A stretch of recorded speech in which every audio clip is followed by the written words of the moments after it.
عليه ونعوذ بالله من شرور أنفسنا ومن سيئات أعمالنا من يهده الله فلا مضل له ومن يضلل فلا هادي له أشهد أن لا إله إلا الله وحده لا شريك له وأشهد أن محمدا عبده ورسوله أرسله بالهدى ودين الحق ليظهره على الدين كله ولو كره المشركون اللهم صل على محمد وعلى آل محمد كما صليت على إبراهيم وعلى آل إبراهيم إنك حميد مجيد اللهم بارك على محمد وعلى آل محمد كما باركت على إبراهيم وعلى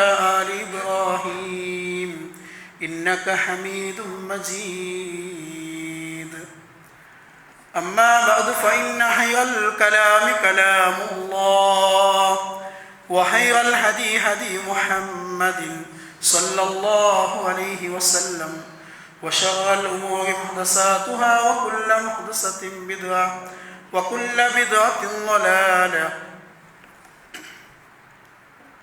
وكل بدعة ضلالة وكل ضلالة في النار أعوذ بالله من الشيطان الرجيم يا أيها الذين آمنوا اتقوا الله حق تقاته ولا تموتن إلا وأنتم مسلمون بسم الله الرحمن الرحيم يا أيها الذين آمنوا إن كثيرا من الأحبار والرهبان ليأكلون أموال الناس بالباطل ويصدون عن سبيل الله സ്നേഹമുള്ള വിശ്വാസിനികളെ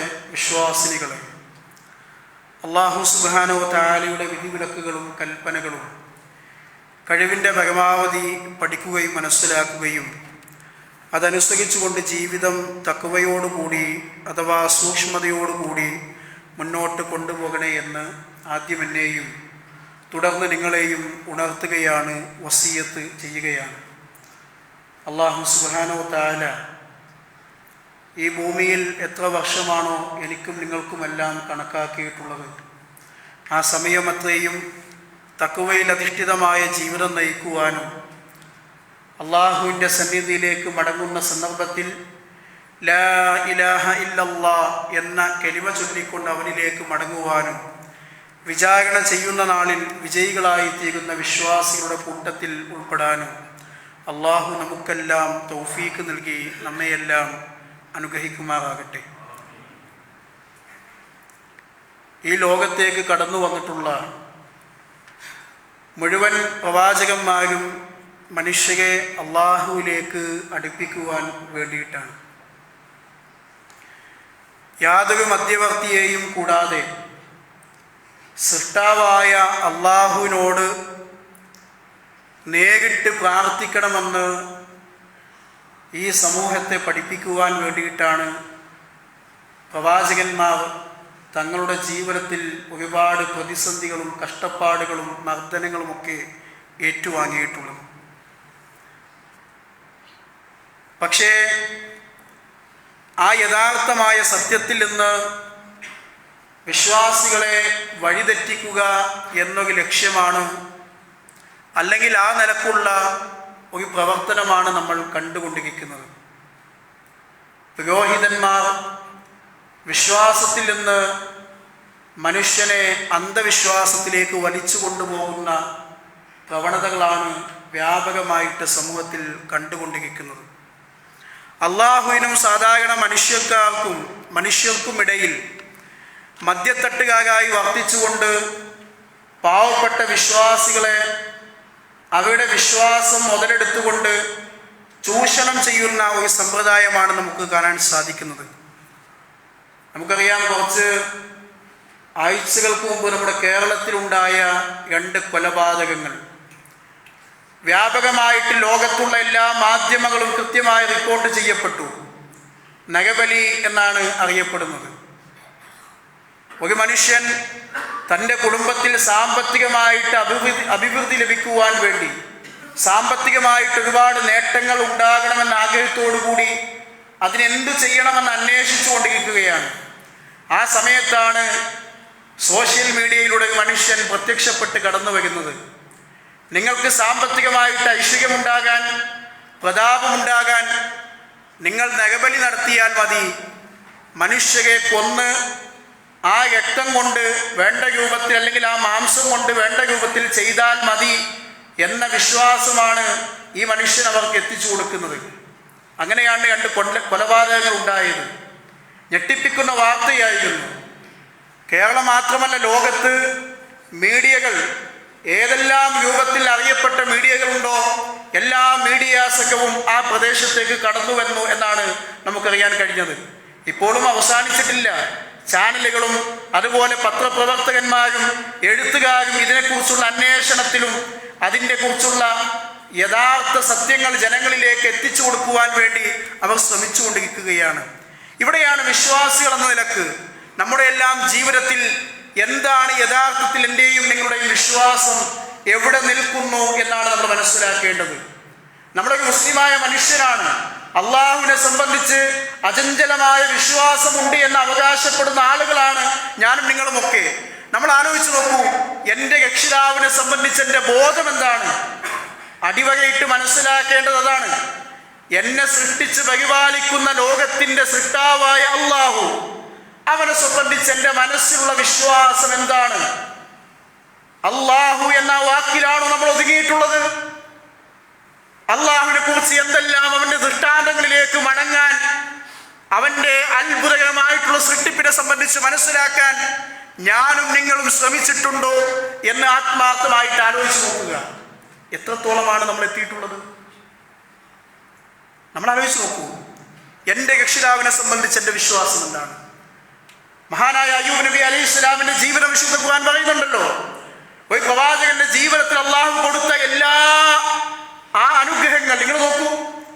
പ്രവാചകന്മാരുടെ കൂട്ടത്തിൽ ഏറ്റവും സമ്പന്നനായ മനുഷ്യനായിരുന്നു മഹാനായ അയ്യൂബ് നബി അലൈഹി സ്വലാത്തു വസ്സലാം. ആ പ്രവാചകന്റെ ജീവിതത്തിലുണ്ടായ വളരെയധികമുള്ള പരീക്ഷണങ്ങൾ നോക്കൂ നിങ്ങൾ. 13 വർഷക്കാലമാണ് രോഗം ബാധിച്ചത്. ആ ചരിത്രം വായിക്കുമ്പോൾ നമുക്ക് മനസ്സിലാക്കാൻ സാധിക്കും. നാട്ടിലൊരു നേരത്തെ ഭക്ഷണത്തിന് പോലും വകയില്ലാത്ത മനുഷ്യൻ ഓടിച്ചെല്ലുന്നത് അയ്യൂബ് നബി അലൈഹി സ്വലാമിന്റെ വീട്ടിലേക്കാണ്. സാമ്പത്തികമായിട്ട് ബുദ്ധിമുട്ടുള്ള മനുഷ്യൻ ഓടിച്ചെല്ലുന്നത് അയ്യൂബ് നബി അലൈഹി സ്വലാമിന്റെ വീട്ടിലേക്കാണ്. എന്തുകൊണ്ടാണ്? എന്താവശ്യവുമായിട്ട് ആ വീട്ടിലേക്ക് കടന്നു ചെന്നാൽ തീർച്ചയായിട്ടും ലഭിക്കും. അത്ര വലിയ സമ്പത്തിന്റെ ഉടമയായിരുന്നു. ആൺകുട്ടികളും പെൺകുട്ടികളുമായിട്ട് 16 കുട്ടികൾ. 16 കുട്ടികളാണ് അള്ളാഹു അദ്ദേഹത്തിന് നൽകിയത്. നിങ്ങൾ നോക്കൂ, അള്ളാഹുവിന്റെ പരീക്ഷണം കടന്നു വരുന്നത്. അള്ളാഹു 16 കുട്ടികളെയും തിരിച്ചു വിളിക്കുകയാണ്. മകൻ മരണപ്പെട്ട് 2 ദിവസം കഴിഞ്ഞ് മകൾ മരണപ്പെട്ടു പോകുന്നു. പിന്നീട് മകൻ മരണപ്പെട്ടു പോകുന്നു. 16 കുട്ടികളെയും അള്ളാഹ് തിരിച്ചു വിളിച്ചു. സമ്പത്ത് അള്ളാഹു തിരിച്ചെടുത്തു. എല്ലാ സമ്പത്തും അദ്ദേഹത്തിൽ നിന്ന് നഷ്ടപ്പെട്ടു. അവസാനം ശരീരത്തിൽ ഏറ്റവും അധികം പ്രയാസപ്പെടുന്ന രൂപത്തിൽ, പഴുത്തു ഒലിക്കുന്ന രൂപത്തിൽ, അങ്ങനെ വ്രണം പൊട്ടി ഒഴുകുന്ന രൂപത്തിലുള്ള അസുഖം അല്ലാഹു അയ്യൂബ് നബി അലൈഹി സ്വലാമിന് നൽകി. ആ സമയത്തും ആ പ്രവാചകൻ പ്രാർത്ഥിച്ച വാക്ക് വിശുദ്ധ ഖുർആൻ പറയുന്നുണ്ട്. وأيوب إذ نادى ربه أني مسني الضر وأنت أرحم الراحمين. وأيوب إذ نادى ربه, അയ്യൂബ് നബി അലൈഹി സ്വലാമിനെ നിങ്ങൾ ഓർമ്മിക്കണമേ. ഇദ് നാദാ റബ്ബഹു, അദ്ദേഹം തന്റെ രക്ഷിതാവിനെ വിളിച്ച സന്ദർഭം. അന്നീ മസ്സനിയൽ ദുർ, അല്ലാഹുവേ എനിക്ക് കഷ്ടപ്പാട് ബാധിച്ചിട്ടുണ്ട്. വഅൻത അർഹമുർ റാഹിമീൻ, നീയാണ് കരുണ ചെയ്യുന്നവരിൽ ഏറ്റവും കരുണയുള്ളവൻ. കണ്ടോ, അയ്യൂബ് നബി അലൈഹി സ്വലാം പ്രാർത്ഥിക്കുകയാണ്. 13 വർഷക്കാലമാണ് അദ്ദേഹം അള്ളാഹുവിനോട് പ്രാർത്ഥിച്ചുകൊണ്ടിരുന്നത്. അതിനുശേഷമാണ് മുഫസ്സിരീങ്ങൾ അഭിപ്രായപ്പെട്ടതുപോലെ അള്ളാഹു അയ്യൂബ് നബി അലൈഹി സ്വലാമിനോട് കൽപ്പിക്കുന്നുണ്ട്, ഭൂമിയിൽ തൻ്റെ കാലുകൊണ്ട് ചവിട്ടണം. ഭൂമിക്കടിയിൽ നിന്ന് ശുദ്ധമായ വെള്ളം വന്നു, അതിൽ കുളിക്കണം. എല്ലാ അസുഖത്തിനും ശമനം ലഭിച്ചു. ഒരു പ്രവാചകന്റെ ജീവിതമാണ്. അള്ളാഹുവിനെ കൃത്യമായി മനസ്സിലാക്കി താൻ ആരാധിക്കുന്ന സൃഷ്ടാവ് തന്റെ ജീവിതത്തിൽ എത്ര വർഷങ്ങൾ കഴിഞ്ഞാലും എന്തെല്ലാം ബുദ്ധിമുട്ടുകളും പ്രയാസങ്ങളും ഉണ്ടെങ്കിലും, അത് സമ്പത്താകട്ടെ, വിവാഹം കഴിച്ച മക്കളില്ലാതിരിക്കുന്ന ഘട്ടമാകട്ടെ, കച്ചവടത്തിൽ നഷ്ടമുണ്ടാകട്ടെ, ഏതെല്ലാം കുടുംബത്തിൽ എല്ലാ നിലക്കും ആളുകൾ മരണപ്പെട്ടു പോകുന്നുവെങ്കിൽ പോലും ആ ഒരു വിശ്വാസമുണ്ടല്ലോ, അതാണ് ഏറ്റവും പ്രധാനം. അതാണ് ഇബ്രാഹിം നബി അലൈഹി സ്വലാത്തു വസ്സലാം നമുക്ക് പറഞ്ഞിരിക്കുന്നത്. അള്ളാഹിനെ സംബന്ധിച്ച് ഇബ്രാഹിം നബി അലൈഹി സ്വലാത്തു വസ്സലാം പറയുന്നുണ്ടല്ലോ, എൻ്റെ അള്ളാഹ്, ഞാൻ ആരാധിക്കുന്ന അള്ളയാണ്. അല്ലദീ ഖലഖനീ ഫഹുവ യഹ്ദീൻ, എൻ്റെ സൃഷ്ടാവായ അള്ളാഹ് എന്നെ സൃഷ്ടിച്ചു, എനിക്ക് മാർഗദർശനം നൽകി. വല്ലദീ ഹുവ യുത്ഇമുനീ വയസ്കീൻ, എനിക്ക് അള്ള ഭക്ഷണം നൽകി, കുടിക്കുവാനുള്ള വെള്ളവും അള്ള നൽകി. വൈദാ മരിദ്തു ഫഹുവ യശ്ഫീൻ, എനിക്ക് രോഗം ബാധിച്ചു കഴിഞ്ഞാൽ അത് സുഖപ്പെടുത്തുന്നവനും അള്ള തന്നെയാണ്. വല്ലദീ യുമീതുനീ, അള്ളയാണ് എന്നെ മരിപ്പിക്കുന്നത്. സുമ്മ യുഹ്യീൻ, അള്ളയാണ് എന്നെ ജീവിപ്പിക്കുന്നത്. ഈ ലോകത്തൊരു സമയമെത്തിക്കഴിഞ്ഞാൽ ഞാനും നിങ്ങളുമൊക്കെ മരണപ്പെട്ടു പോകേണ്ട ആളാണ്. പിന്നീട് വീണ്ടും അള്ള ജീവിപ്പിക്കുകയാണ്.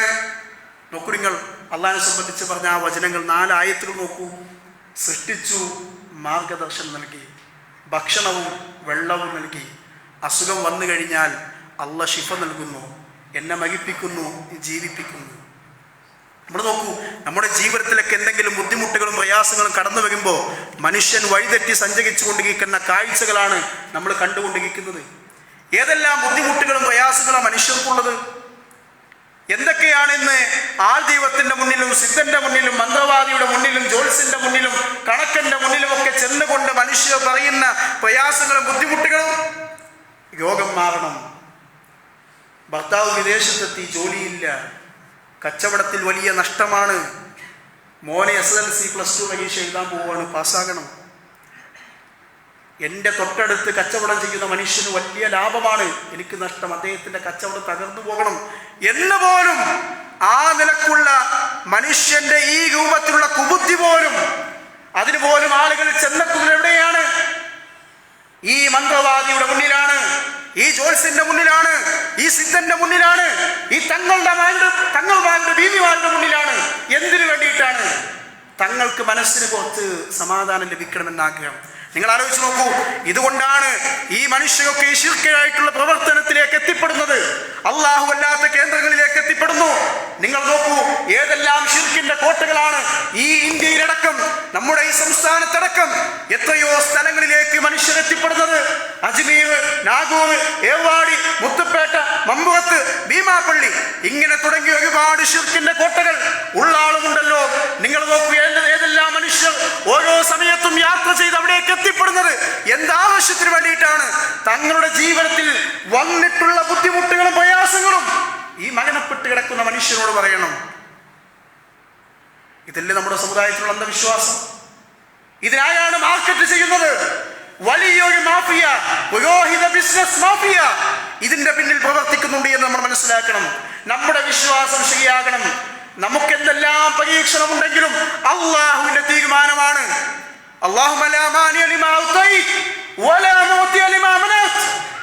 അള്ളാഹുവിനെ നൽകിയത് തടയാൻ ആർക്കും സാധിക്കില്ല.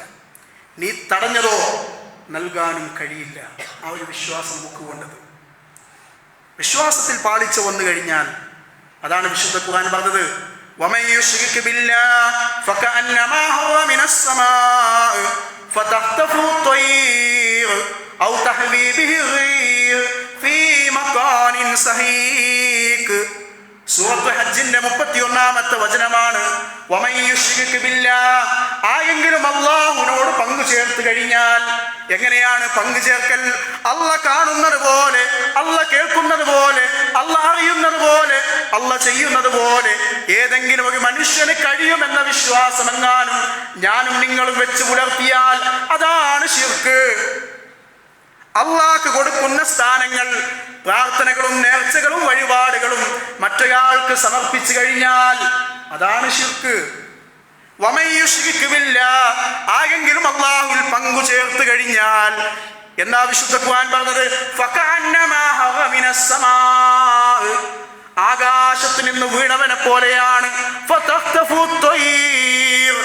അവനെ കഴുകന്മാർ ആഞ്ചിക്കൊണ്ടുപോകും. ആരാണ് ഈ കഴുകന്മാർ എന്ന്, ആരാണ് ഈ പക്ഷികളെന്ന് നമ്മൾ മനസ്സിലാക്കേണ്ടതുണ്ട്.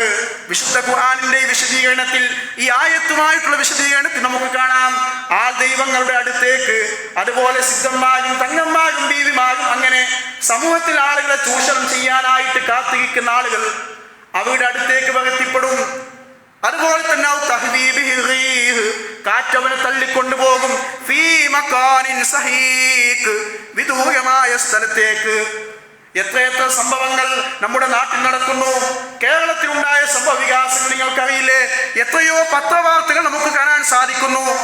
പനിക്ക് മന്ത്രവാദ ചികിത്സ, പെൺകുട്ടി മരണപ്പെട്ടു, അസ്വാഭാവിക മരണത്തിന് കേസ്. പനി വന്നപ്പോൾ മന്ത്രവാദ ചികിത്സ നടത്തി. ആശുപത്രിക്കല്ല പോയത്. ആ വാപ്പ പറഞ്ഞ വാക്കെന്താണെന്നോ? ആശുപത്രിക്ക് പോയാൽ അവിടെ പിശാചുക്കളാണ്. ഏതാ പിശാചുക്കൾ? ഡോക്ടർമാർ. എന്നിട്ട് എങ്ങോട്ടാ പോകുന്നത്? പോയി സിദ്ധന്റെ അടുക്കലേക്ക് പോയി. ഈ 11 വയസ്സായ പെൺകുട്ടി മരണപ്പെട്ടു. പനി ബാധിച്ച് പെൺകുട്ടി ചികിത്സ കിട്ടാതെ മരണപ്പെട്ടു. നമ്മുടെ സമീപത്ത് കണ്ണൂർ ജില്ലയിൽ. കേരളത്തിൽ കാസർഗോഡ് കഴിഞ്ഞാൽ തൊട്ടടുത്ത് ജില്ലയാണ്. ഇത് മാത്രമല്ല, നോക്കൂ നിങ്ങൾ, ഒരുപാട് വാർത്തകൾ. ഐശ്വര്യം കിട്ടാൻ മന്ത്രവാദ ചികിത്സ. യുവ ഡോക്ടറുടെ 45 പവൻ ഉസ്താദ് തട്ടി. അതുപോലെ തന്നെ നോക്കൂ നിങ്ങൾ, മന്ത്രവാദിയുടെ ലൈംഗിക പീഡനം, യുവതി ഗുരുതരാവസ്ഥയിൽ. ജിന്ന് ചികിത്സയ്ക്കിടെ ബലാത്സംഗം, മധ്യവയസ്കൻ പിടിയിൽ. സ്വർണം അപഹരിച്ച ജിന്നും അറസ്റ്റിൽ. എത്രയോ പത്രവാർത്തകൾ നോക്കൂ നിങ്ങൾ. പിടിക്കപ്പെടുന്നതായ, എല്ലാ പ്രവർത്തനങ്ങളും ചെയ്യുന്നതായ മുസ്ലിമായിട്ടുള്ള മനുഷ്യനാണ്. അവിടേക്ക് എത്തിപ്പെടുന്നതായ മുസ്ലിങ്ങൾ തന്നെയാണ്. എന്തേ കാരണം? ഞാൻ ആദ്യം പറഞ്ഞില്ലേ, അള്ളാഹുവിനെ കണക്കാക്കേണ്ട രൂപത്തിൽ കണക്കാക്കാതെ, മനസ്സിലാക്കാതെ, തോന്നിയതുപോലെ തന്റെ വിശ്വാസം മുന്നോട്ട് കൊണ്ടുപോകുന്ന മനുഷ്യൻ അവസാനം ഈ ഗതിയിലേക്ക് എത്തിപ്പെടും. അതാണ് വിശുദ്ധ ഖുർആൻ പറഞ്ഞത്, ആകാശത്തിൽ നിന്ന് വീണവൻ. എത്ര സംഭവം നിങ്ങൾ നോക്കൂ. പെരിന്തൽമണ്ണയിൽ ഒരു 9 വയസ്സായ കുട്ടിയെ സ്വന്തം ഉമ്മ രാവിലെ സുബഹി ബാങ്കിന്റെ സമയത്ത് ഉറക്കത്തിൽ നിന്ന് എഴുന്നേൽപ്പിച്ച് ബാത്റൂമിലേക്ക് കൊണ്ടുപോയി കത്തിയെടുത്ത് കഴുത്തറുത്തു. എന്നിട്ട് പറഞ്ഞത് എന്താ? അള്ളാഹുവിന് വേണ്ടി എൻ്റെ മകനെ ഞാൻ ബലി നൽകിയെന്നാണ്. സ്വന്തം കുഞ്ഞിനെ പോലും ഈ രൂപത്തിൽ ഇങ്ങനെ കൊലപ്പെടുത്തുന്നത്. ഇത് മാത്രമാണോ? കോഴിക്കോട് ഒരു സിദ്ധൻ തൻ്റെ അടുക്കൽ വന്ന ആളുകളോട് പറഞ്ഞു കൊടുത്തത് എന്താണ്? ആ കുഞ്ഞ് ജനിച്ചു കഴിഞ്ഞാൽ 5 ബാങ്ക് കൊടുക്കാതെ മുലപ്പാൽ ആ കുട്ടിക്ക് കൊടുക്കാൻ പാടില്ല എന്നാണ്. 5 ബാങ്ക് ഒരു ദിവസം കഴിഞ്ഞിട്ട് കുട്ടിക്ക് പാല് കൊടുത്താൽ മതി. ഏത് കുട്ടിക്ക്? ഇന്ന് ജനിച്ച കുട്ടിയെ സംബന്ധിച്ചിടത്തോളം പറഞ്ഞു കൊടുക്കുകയാണ്. എന്തെല്ലാം സംഭവങ്ങൾ. അജ്മീറിലെ യാത്രാ സംഘം പോയി വന്നു, നാട്ടിലെത്തി. കുടുംബവുമായിട്ട് നല്ല ബന്ധമുണ്ടായിരുന്ന, അയൽവാസികളുമായിട്ട് നല്ല ബന്ധമുണ്ടായിരുന്ന മനുഷ്യൻ അജ്മീറിൽ പോയി വന്നതിന് ശേഷം നാട്ടുകാരുമായിട്ടോ അയൽവാസികളുമായിട്ടോ കുടുംബക്കാരുമായിട്ടോ യാതൊരു ബന്ധമില്ല. ഇങ്ങനെ ദിക്ർ ചൊല്ലി വീട്ടിൽ കഴിഞ്ഞുകൂടുക. അവസാനം ആ വീട്ടിലെ ഗഹനാഥം മരണപ്പെട്ടു. ആ മയ്യത്ത് വീട്ടിൽ കാത്തുവെച്ചു ദിവസങ്ങൾ, ആഴ്ചകൾ. ഒരു മയ്യത്ത് മനുഷ്യൻ മരണപ്പെട്ട് കഴിഞ്ഞാൽ അല്ലാഹുവിന്റെ റസൂൽ പറഞ്ഞത് എന്താ? വേഗം മയ്യത്തിന് വേണ്ട എല്ലാ കർമ്മങ്ങളും ചെയ്ത് പോയി കബറടക്കണം. അതാണ് ഇസ്ലാം പഠിപ്പിക്കുന്നത്. മയ്യത്ത്, മരണപ്പെട്ട മനുഷ്യന്റെ മയ്യത്ത് ആഴ്ചകൾ വീട്ടിൽ വെച്ചു. എന്തായിരുന്നു വിശ്വാസം? ഇങ്ങനെ എഴുന്നേറ്റ് വരും. അതിനെന്ത് ചെയ്യണം? ഈ ദിക്ർ ദുആകളൊക്കെ ചൊല്ലിക്കൊണ്ടിരിക്കണം. ആരാ പറഞ്ഞു കൊടുത്തത്? അജ്മീറിലേക്ക് പോയപ്പോൾ അവിടുന്ന് കിട്ടിയ നിർദ്ദേശമാണ്. നിങ്ങൾ നോക്കൂ, എത്രത്തോളം ഈ അന്ധവിശ്വാസങ്ങൾ ഈ മുസ്ലിം സമുദായത്തിൽ മാത്രമല്ല എല്ലാ സമുദായങ്ങളിലും കാണാം. ആന്ധ്രാപ്രദേശിൽ വിദ്യാസമ്പന്നരായ 2 അധ്യാപകർ, പ്രൊഫസർമാർ, ഭാര്യയും ഭർത്താവും സ്വന്തം മക്കളെ തലക്കടിച്ചു കൊന്നു. എന്തിന്റെ പേരിൽ? തങ്ങളുടെ ജീവിതത്തിൽ അകപ്പെട്ട കലിയുഗം അവസാനിക്കണം, എന്നിട്ടോ നല്ല ദിനങ്ങൾ കടന്നു വരണം. എന്താ ചെയ്തത്? സ്വന്തം പെൺകുട്ടികളെ, 2 പെൺമക്കളെ തലക്കടിച്ചു കൊന്നു. ആകെ വിദ്യാസമ്പന്നരായിട്ടുള്ള ആളുകൾ. എന്ന് നോക്കൂ നിങ്ങൾ, ഏത് സമുദായത്തിൽ എന്നല്ല എല്ലാ സമുദായത്തിലും ഈ അന്ധവിശ്വാസം നടന്നുകൊണ്ടിരിക്കുന്നു. ഇതിനെതിരെ ശക്തമായി പ്രതികരിക്കേണ്ടത് വിശ്വാസികൾ എന്ന നിലക്ക് നമ്മളാണ്. എങ്ങനെയാണ് പ്രതികരിക്കേണ്ടത്? നമ്മുടെ സമൂഹത്തിന് ചുറ്റും ഇങ്ങനെയുള്ള മന്ത്രവാദികൾ, തങ്ങന്മാർ, ബീവിമാർ, അവരുടെ സമീപത്തേക്ക് ആളുകൾ എത്തുന്നു എങ്കിൽ കൃത്യമായ ബോധവൽക്കരണം നടത്തേണ്ടത് എന്റെയും നിങ്ങളുടെയും ബാധ്യതയാണ്. എന്തിനവിടേക്ക് പോകുന്നത്? ഈ പറഞ്ഞ കാര്യങ്ങൾക്കാണ്. രോഗം മാറണം, കച്ചവടത്തിൽ ലാഭം കിട്ടണം, കുടുംബത്തിൽ ഇങ്ങനെ ആളുകൾ മരണപ്പെട്ടു പോകുന്നു, അസുഖം ബാധിക്കുന്നു, ആശുപത്രിയിലാണ്. സഹോദരങ്ങളെ, നമുക്ക് ഏത് സമയത്തും നമ്മുടെ നാഥന്റെ അടുക്കിലേക്ക് കൈകൾ ഉയർത്തിക്കൊണ്ട് പ്രാർത്ഥിക്കാം. അള്ളാഹ് നമ്മുടെ സമീപസ്ഥനാണ്. അള്ളാഹു മതി നമുക്ക്.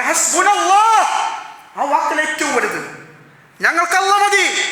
ഇബ്രാഹിം നബി അലൈഹി സ്വലാത്തു വസ്സലാമിനെ തീക്കുണ്ടായത്തിലേക്ക് വലിച്ചെറിഞ്ഞപ്പോ ഇബ്രാഹിം നബി അലൈഹി സ്വലാത്തു വസ്സലാം തന്റെ അടുക്കിലേക്ക് വന്ന ജിബ്രീൽ അലൈഹി സ്വലാത്തു വസ്സലാം എന്ന മലക്കിനോട് പറഞ്ഞെന്താണ്?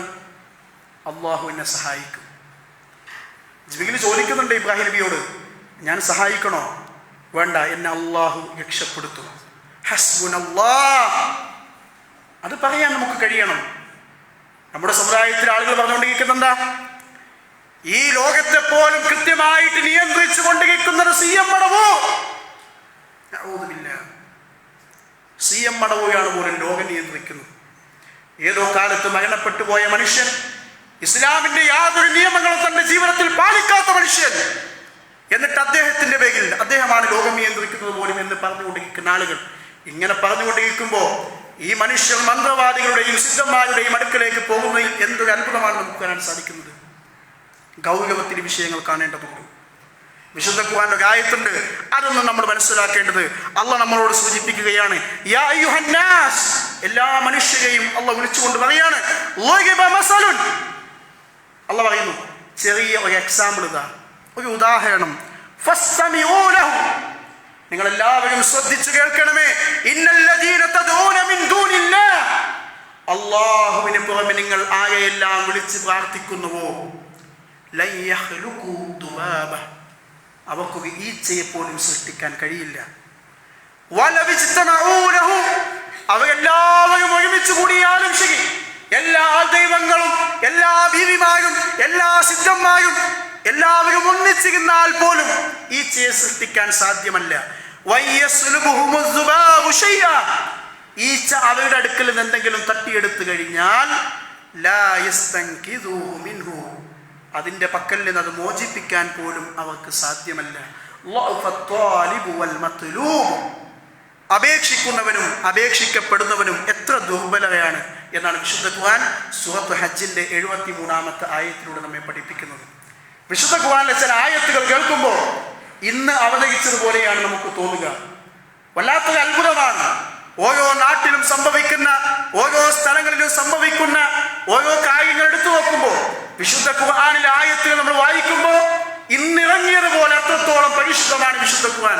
അള്ളാഹ് എന്ന് പറഞ്ഞു തന്നു നമുക്ക്, നിങ്ങൾ എന്നെ ആരാധിക്കുക, എന്നെ മാത്രം നിങ്ങൾ ആരാധിക്കൂ, അതിനു വേണ്ടിയിട്ടാണ് നിങ്ങൾ സൃഷ്ടിച്ചത്. മനുഷ്യരെയും ജിന്നുകളെയും അള്ളാഹ് സൃഷ്ടിച്ചത് എന്തിനു വേണ്ടിയിട്ടാണ്? എന്നെ ആരാധിക്കുവാൻ വേണ്ടിയിട്ടാണ് എന്ന് അള്ളാഹ് വിശുദ്ധ ഖുർആനിൽ പറഞ്ഞു. നിങ്ങൾ നോക്കൂ, ഇസ്ലാമിൽ മന്ത്രമുണ്ടോ? ഇസ്ലാമിൽ മന്ത്രമുണ്ട്. എന്താണ് ഇസ്ലാമിലെ മന്ത്രം എന്ന് പറഞ്ഞു കഴിഞ്ഞാൽ, വിശുദ്ധ ഖുർആൻ കൊണ്ടും ദിക്റുകൾ കൊണ്ടും ഇസ്ലാമിൽ മന്ത്രിക്കാവുന്നതാണ്. അത് അല്ലാഹുവിന്റെ റസൂല് പഠിപ്പിച്ചിട്ടുണ്ട്. പ്രവാചകൻ പഠിപ്പിച്ചതുപോലെ ചെയ്യാവൂ. രാത്രി ഉറങ്ങാൻ പോകുന്ന സമയത്ത് അല്ലാഹുവിന്റെ റസൂല് പറഞ്ഞു, നബി സല്ലല്ലാഹു അലൈഹി വസല്ലം തന്റെ കയ്യിലൂതി ശരീരത്തിൽ തടവാനുള്ള മന്ത്രം അഥവാ പ്രാർത്ഥന നമുക്ക് പഠിപ്പിച്ചു തന്നു എന്നത് ഇതിന് ഉദാഹരണമാണ്. ഇതുപോലെ രോഗശമനത്തിന് വേണ്ടി നമുക്ക് പ്രാർത്ഥിക്കാം, മന്ത്രിക്കാം. അല്ലാഹുവിന്റെ റസൂല് പറഞ്ഞല്ലോ എങ്ങനെയാണ് ഒരു രോഗിയെ നമ്മൾ സമീപിക്കേണ്ടതും അദ്ദേഹത്തിന് വേണ്ടി പ്രാർത്ഥിക്കേണ്ടതും എന്നൊക്കെ. ആ രോഗിയുടെ അടുക്കൽ പോവുക,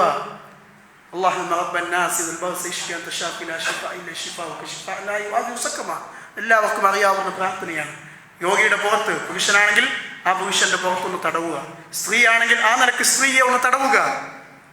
ഇത് റസൂലുള്ളാഹി സ്വല്ലല്ലാഹു അലൈഹി വസല്ലം നമുക്ക് പഠിപ്പിച്ചെന്നതാണ്. അല്ലാതെ അർത്ഥമറിയാതെ രൂപത്തിൽ എന്തെങ്കിലും ചൊല്ലിപ്പറയുന്ന ഒരു മന്ത്രം അല്ലെങ്കിൽ മറ്റു ഹോമം ഇസ്ലാം പഠിപ്പിക്കുന്നില്ല എന്നുള്ളത് കൃത്യമായിട്ട് നമ്മൾ മനസ്സിലാക്കേണ്ടതുണ്ട്. അതുപോലെ തന്നെ ഏലസ് കെട്ടുക, മന്ത്രി ചൂതി കുടിക്കുക. എത്ര ആളുകളാണ് ശരീരത്തിൽ നൂലുമായിട്ട് കെട്ടി നടക്കുന്നത്, എന്നിട്ട് അവർ നമസ്കരിക്കുന്നു, നോമ്പെടുക്കുന്നു, പല കർമ്മങ്ങളും ചെയ്യുന്നു. അള്ളാഹു സ്വീകരിക്കപ്പെടുമോ? ഇല്ല. നിങ്ങൾ നോക്കൂ, മഹാനായ ഹുദൈഫ റളിയല്ലാഹു അൻഹു രോഗിയെ കാണാൻ വേണ്ടി പോകുന്ന ഒരു സന്ദർഭം ഹദീസ് നമുക്ക് കാണാൻ സാധിക്കും.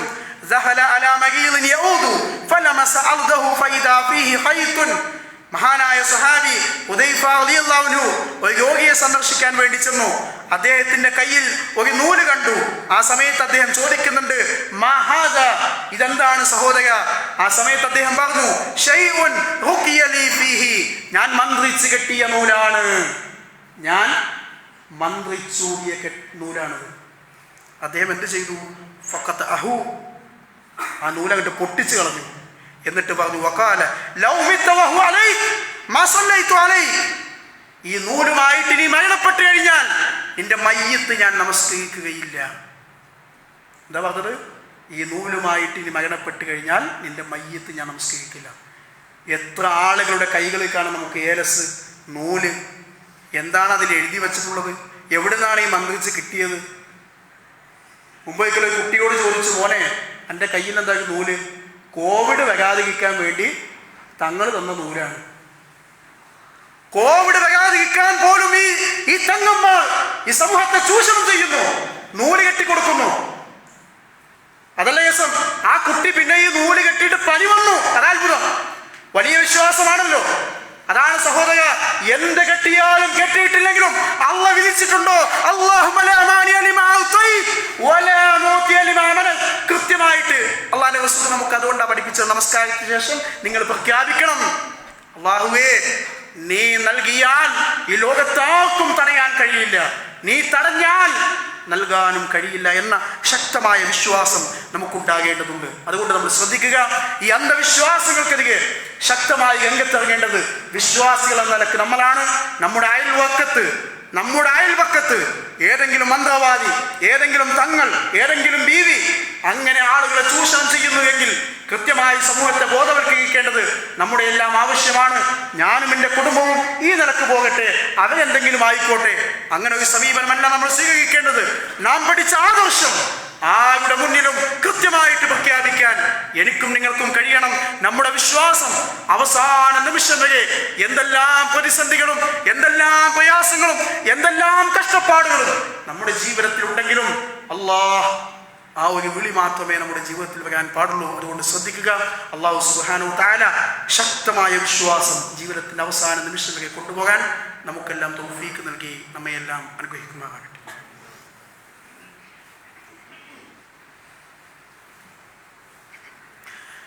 അൽഹംദുലില്ലാഹി റബ്ബിൽ ആലമീൻ വസ്സലാത്തു വസ്സലാമു അലാ അഷ്റഫിൽ അംബിയാഇ വൽ മുർസലീൻ വഅലാ ആലിഹി വസഹ്ബിഹി അജ്മഈൻ. അഊദു ബില്ലാഹി മിനശ് ശൈത്വാനിർ റജീം. യാ അയ്യുഹല്ലദീന ആമനു തഖുല്ലാഹ ഹഖ തുഖാതിഹി വലാ തമൂതുന്ന ഇല്ലാ വഅൻതും മുസ്ലിമൂൻ. സ്നേഹമുള്ള വിശ്വാസികളെ, വിശ്വാസിനികളെ, അള്ളാഹുവിൻ്റെ വിധിവിലക്കുകൾ ജീവിതത്തിൻ്റെ എല്ലാ മേഖലയിലും കാത്തു സൂക്ഷിക്കണമെന്ന് ഒരിക്കൽ കൂടി എന്നെയും നിങ്ങളെയും ഉണർത്തുകയാണ്. അല്ലാഹു സുബ്ഹാനഹു തആല നമ്മയെല്ലാം അനുഗ്രഹിക്കുമാറാകട്ടെ. നമസ്കാരത്തിന് ശേഷം ഏറ്റവും പ്രധാനപ്പെട്ട ഒരു പ്രാർത്ഥന മഹാനായ റസൂലുള്ളാഹി സ്വല്ലല്ലാഹു അലൈഹി വസല്ലം നമുക്ക് പഠിപ്പിച്ചു തരുന്നുണ്ട്. പ്രവാചകന് ഏറ്റവും ഇഷ്ടപ്പെട്ട സ്വഹാബിയായിരുന്നു മഹാനായ മുആദ് ഇബ്നു ജബൽ റളിയല്ലാഹു അൻഹു. അദ്ദേഹം യമനിലേക്ക് പോകുന്ന സമയത്ത് മുആദ് ഇബ്നു ജബൽ റളിയല്ലാഹു അൻഹു യമനിലേക്ക് പോകുന്ന സമയത്ത് പ്രവാചകൻ അദ്ദേഹത്തിൻ്റെ കൈ പിടിച്ചുകൊണ്ട് പറയുന്നു, മുആദേ, അള്ളാഹുവാണ് സത്യം, എനിക്ക് നിന്നെ ഇഷ്ടമാണ്, അള്ളാഹുവിൻ്റെ മാർഗത്തിൽ ഞാൻ നിന്നെ സ്നേഹിക്കുന്നു. അത് നമ്മൾ വിശ്വാസികൾ എന്ന നിലയ്ക്ക് നമ്മൾ ശ്രദ്ധിക്കേണ്ടതാണ്.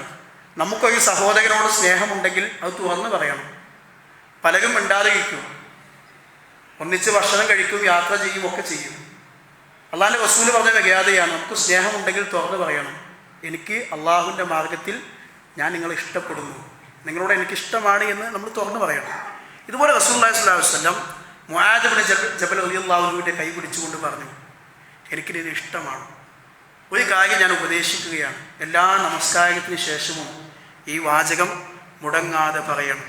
എന്നിട്ട് അല്ലാഹുവിൻ്റെ റസൂൽ സ്വല്ലല്ലാഹു അലൈഹി വസല്ലം ഈ പ്രാർത്ഥന പഠിപ്പിച്ചു കൊടുക്കുകയാണ്. അല്ലാഹുമ്മ അഇന്നി അലാ ദിക്രിക വശുക്രിക വഹുസ്നി ഇബാദത്തിക. വളരെ ചെറിയ പ്രാർത്ഥനയാണ്, അതിലടങ്ങിയിട്ടുള്ള ആശയങ്ങൾ വളരെ വലുതാണ്. അല്ലാഹുമ്മ, അല്ലാഹുവേ, അഇന്നി, നീ എന്നെ സഹായിക്കണമേ, അലാ ദിക്രിക, അല്ലാഹുവേ നിന്നെ ഓർമ്മിക്കുന്ന വിഷയത്തിൽ, ജീവിതത്തിൻ്റെ മുഴുവൻ സമയത്തും നിന്നെ ഓർമ്മിക്കുന്ന വിഷയത്തിൽ നീ എന്നെ സഹായിക്കണം. വശുക്കിക, നിന്നോട് നന്ദി കാണിക്കുന്ന വിഷയത്തിൽ, എനിക്ക് നീ സമ്പത്ത് നൽകി, വീട് നൽകി, ഭാര്യ, മക്കൾ, കച്ചവടം, അതുപോലെ തന്നെ നമ്മുടെ ശരീരത്തിൽ യാതൊരു അസുഖവുമില്ല, എല്ലാ നിലക്കും അനുഗ്രഹങ്ങൾ നൽകി. അതിന് അള്ളാഹു എനിക്ക് നിന്നോട് നന്ദി കാണിക്കണം. വഹുസ്നി ഇബാദത്തിക, ഞാൻ ചെയ്യുന്ന ഇബാദത്തുകൾ, ആരാധനാ കർമ്മങ്ങൾ ഏറ്റവും നന്നായി തീരണം. അള്ളാഹുവെ ഇതിന് നീ എന്നെ സഹായിക്കണമേ എന്നുള്ളതാണ്. 3 കാര്യമാണ്. അള്ളാഹുവിനെ ഓർമ്മിക്കുന്ന വിഷയത്തിൽ, അള്ളാഹുവിനെ നന്ദി കാണിക്കുന്ന വിഷയത്തിൽ, ചെയ്യുന്ന കർമ്മങ്ങൾ ഏറ്റവും നന്നായി ചെയ്യുവാൻ, ആരാധനാ കർമ്മങ്ങൾ ഏറ്റവും നന്നായിട്ട് ചെയ്യുവാൻ അള്ളാഹുവിനെ എന്നെ സഹായിക്കണമെന്ന പ്രാർത്ഥനയാണ്. അല്ലാഹുമ്മ അഇന്നി അലാ ദിക്രിക വശുക്രിക വഹുസ്നി ഇബാദത്തിക എന്ന പ്രാർത്ഥന എല്ലാ ഫർള് നമസ്കാരത്തിന് ശേഷവും ആത്മാർത്ഥമായിട്ട് നമ്മൾ പ്രാർത്ഥിക്കേണ്ടതുണ്ട്. റസൂലുള്ളാഹി സ്വല്ലല്ലാഹു അലൈഹി വസല്ലം കൃത്യമായിട്ട് നമുക്കത് പഠിപ്പിച്ചു തന്നതാണ്. നബി സല്ലല്ലാഹു അലൈഹി വസല്ലം ഏതെല്ലാം രൂപത്തിൽ പ്രാർത്ഥനകൾ പഠിപ്പിച്ചിട്ടുണ്ടോ അതൊക്കെ ജീവിതത്തിലേക്ക് കൊണ്ടുവരേണ്ടത് നമ്മുടെ ബാധ്യതയാണ്. നമ്മുടെ വിശ്വാസം യഥാർത്ഥത്തിൽ അടിയുറച്ച് നിൽക്കേണ്ടത് ഈ പ്രാർത്ഥനയിലൂടെയാണ്. നമ്മൾ ആലോചിച്ച് നോക്കൂ, രാവിലെ എഴുന്നേറ്റു, ഒരു കുഴപ്പമില്ലല്ലോ, അൽഹംദുലില്ലാഹി അല്ലദീ അഹ്യാന ബഅദ മാ അമാതന വ ഇലൈഹി നുശൂർ. നമ്മൾ അല്ലാഹുവിനോട് പ്രാർത്ഥിച്ചു. മനസ്സിനോട് ചോദിക്കൂ നിങ്ങൾ. നമ്മൾ ടോയ്ലറ്റിൽ കയറി, അല്ലാഹുമ്മ ഇന്നി അഊദു ബിക മിനൽ ഖുബുസി വൽ ഖബായിസ്, ഇറങ്ങുന്ന സമയത്ത് ഉഫ്രാനക്, വാഹനത്തിൽ കയറുമ്പോൾ സുബ്ഹാനല്ലദീ സഖറ ലനാ, പള്ളിയിൽ കയറുമ്പോൾ അല്ലാഹുമ്മ ഇഫ്തഹ് ലി അബ്വാബ റഹ്മതിക്, ഭക്ഷണം കഴിക്കുമ്പോൾ ബിസ്മി ചൊല്ലുക, വസ്ത്രം ധരിക്കുമ്പോൾ ആ രൂപത്തിലുള്ള സുന്നത്തുകൾ. നമ്മൾ ആലോചിച്ച് നോക്കൂ, ഏതെല്ലാം നിലക്കാണ് ഇന്നത്തെ ഈ ദിവസം രാവിലെ എഴുന്നേറ്റപ്പോൾ അള്ളാഹുവിനെ നമ്മൾ സ്നേഹിച്ചത്. നമ്മളിതൊക്കെ പഠിച്ചതാണ്, നമുക്ക് ഓർമ്മ വയ്ക്കുന്നില്ല. നമ്മൾ അള്ളാഹുവിനെ ഏറ്റവും കൂടുതൽ അടുക്കൽ എപ്പോഴാണെന്നോ, ഹോസ്പിറ്റലിൽ കിടക്കുന്ന സമയത്ത്, പെട്ടെന്ന് ഒരു അസുഖം വന്നു കഴിഞ്ഞാൽ, അല്ലേ, വിദേശത്ത് വന്ന ഒരു സഹോദരൻ, അദ്ദേഹം നാട്ടിലെത്തി ഒരാഴ്ച കഴിഞ്ഞു, കുടുംബത്തിലൊക്കെ പോയി വന്നു, രാത്രി കിടന്നതാണ്. പെട്ടെന്നാണ് ശരീരം അങ്ങോട്ട് കുഴഞ്ഞു പോയത്, ഒരു ഭാഗം കണ്ട് തളർന്നു പോയി. നോക്കൂ നിങ്ങൾ, യാതൊരു കുഴപ്പമില്ലാത്ത സഹോദരൻ സ്ട്രോക്ക് വന്നതാ വേഗം. ഇത്രയേ ഉള്ളൂ മനുഷ്യൻ്റെ കഥ. നമ്മൾ അള്ളാഹുവിനെ എപ്പോഴും അടുത്തു കൊണ്ടിരിക്കണം. നമ്മൾ ആരോഗ്യവാനാണെങ്കിലും ഏത് സമയത്തും അള്ളാഹുവിനെ നമ്മൾ ഓർക്കുന്നുണ്ടോ, നമ്മുടെ വിഷയത്തിലും അള്ളാഹു നമ്മെ സഹായിക്കും. അതുകൊണ്ടാണ് നബി സല്ലല്ലാഹു അലൈഹി വസല്ലം പറഞ്ഞത്, നമ്മുടെ നിത്യജീവിതത്തിലുള്ള പ്രാർത്ഥനകൾ, ഈ പ്രാർത്ഥനകൾ കൃത്യമായിട്ട് നമ്മൾ പതിവാക്കി കഴിഞ്ഞാൽ അള്ളാഹുവിനെ സംബന്ധിച്ചുള്ള സ്നേഹം എപ്പോഴും നമ്മുടെ ജീവിതത്തിൽ ഉണ്ടാകും. അത് നിലനിർത്തുക. അള്ളാഹു സുബ്ഹാനഹു വ തആല ആ നിലക്ക് അള്ളാഹുവിനെ സ്നേഹിക്കുന്ന വിശ്വാസികളുടെ കൂട്ടത്തിൽ നമ്മയെല്ലാം ഉൾപ്പെടുത്തി അനുഗ്രഹിക്കുമാറാകട്ടെ. അള്ളാഹുവെ, ജീവിതത്തിൽ ഒരുപാട് തെറ്റുകുറ്റങ്ങൾ അറിഞ്ഞുകൊണ്ടും അറിയാതെയും എല്ലാം സംഭവിച്ചു പോയിട്ടുണ്ടാകാം. ആ തെറ്റുകുറ്റങ്ങളെല്ലാം ഞങ്ങൾക്കിനി പുറത്തു തകയണമേ. നാളെ പകലോകത്ത് ഹാജരാക്കപ്പെടുന്ന സന്ദർഭത്തിൽ വിജയികളായിത്തീരുന്ന വിശ്വാസികളുടെ കൂട്ടത്തിൽ ഞങ്ങളെയെല്ലാം ഉൾപ്പെടുത്തി അനുഗ്രഹിക്കണമേ. പ്രവാചകന്മാരും സഹാബികളും കടന്നുപോകുന്ന സ്വർഗത്തിൻ്റെ ഉന്നതമായ ജന്നാത്തുൽ ഫിർദൗസിൽ പ്രവേശിക്കുവാനും ശാശ്വതമായി കഴിഞ്ഞുകൂടാനും ഞങ്ങൾക്കിനി തൗഫീക്ക് നൽകി അനുഗ്രഹിക്കണമേ. രോഗം ബാധിച്ചുകൊണ്ട് ആശുപത്രികളിൽ, വീടുകളിൽ പ്രയാസം അനുഭവിക്കുന്ന ആളുകൾ, അള്ളാഹുവെ എല്ലാവർക്കും എത്രയും പെട്ടെന്ന് ശിഫ നൽകി അനുഗ്രഹിക്കണമേ. ബിലാൽ എന്നൊരു സഹോദരൻ നമ്മോട് പ്രാർത്ഥിക്കുവാൻ വേണ്ടി ആവശ്യപ്പെട്ടിട്ടുണ്ട്.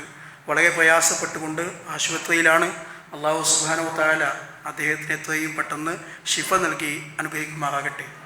MG മുഹമ്മദ് സാഹിബ്, നമുക്കറിയാം, പ്രബോധന രംഗത്ത് വളരെ സജീവമായിട്ടുള്ള മനുഷ്യനാണ്.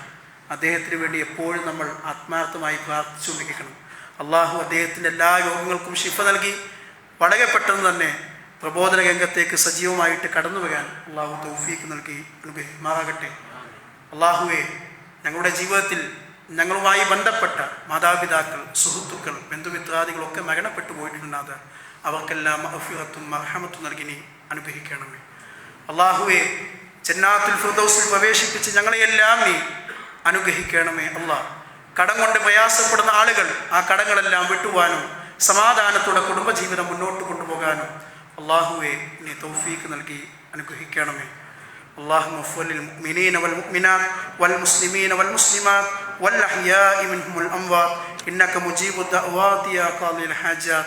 اللهم أجرنا من النار اللهم أجرنا من النار اللهم أجرنا من النار ربنا تقبل منا إنك أنت السميع العليم وتب علينا إنك أنت التواب الرحيم ربنا آتنا في الدنيا حسنة وفي الآخرة حسنة وقنا عذاب النار آمين آمين برحمتك يا أرحم الراحمين والحمد لله رب العالمين.